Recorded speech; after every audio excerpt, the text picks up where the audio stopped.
Yapmayışta bir yer var. Yüzde tırsaktı. Başlamaktadır. Ayaklamaktadır. Lekin fakat da ne işlemler için çıkmayız. Esizler, bıkımlarda sakallı suyundan dedi. Başka başlarsa olabilir. Yok sakallı su işlengen oladı. Sakallı su bulmaydı. Bak yakacı. Yok, buraya biz konatta molda bu var. Kon yayılmasa kısapta ha. Ay yaşa. Kon yayılıp gitse olmaydı ha. Ay. Teşekkür.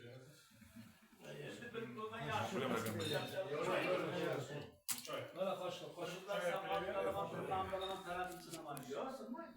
Tımmaydı ya sakal. Havaksızsın abi. Hanım, hiç bakmadım. Lekin hareket bitti yaptı. Namazda makanı yeki atı takip olardı.